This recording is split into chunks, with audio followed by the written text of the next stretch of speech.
To capture a moment in nature, one has to take a moment or two, or maybe more.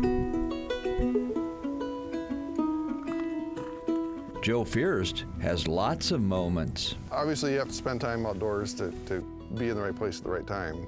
But, you know, there is a lot of luck involved being outside when something's happening. Especially when you're in the flower and fauna business of nature photography. I was in the military after high school and saw some classes offered for photography through the recreation center. The technical side of it made sense to me, that being able to understand the exposure, figure out your composition and you know, why are you picking this angle versus that angle, and you know, help me develop it as more than somebody who's clicking the shutter. Joe's rather technical approach to snapping a shot makes sense. Proof is in the photograph. Joe's day doesn't begin in the woods, where you might expect. It begins here. I'm a software developer. I've been programming computers for a long time. I'm able to sit down and think out logically what has to happen to get from what inputs we have. If I'm at work, I'm working. And, you know, unless there's an owl calling out, it's like...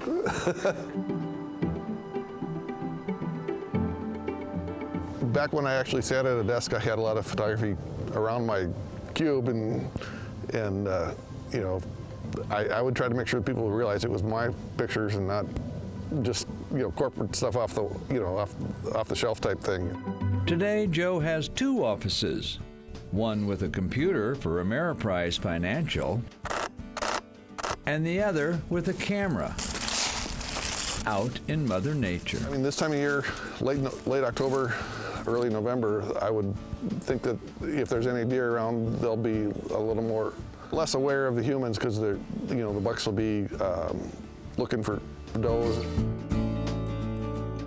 I'd like to think that, you know, there's two separate, you know, parts of the brain actually, because it's, you know, very logical, and the photography is more of an artistic thing. But you know, I've always prided myself in being able to do both. And Joe uses both when searching for his favorite subject to photograph.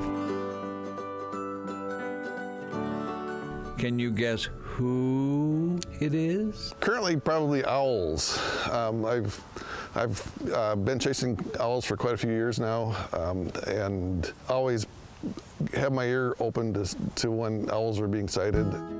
I'm always looking for tree cavities, see if they can find a roosting owl or something nesting in one of those, to wait out the day until it's nighttime. Joe has chased owls in Yellowstone, the Tetons, the Badlands, and right here in Minnesota. There was one spot where one had roosted for several weeks in a row, so I was able to find pellets underneath where the owl was sitting, and you know, they were molting, and so there's feathers, you know, so all these other fun things that you can do besides just take a picture of the owl.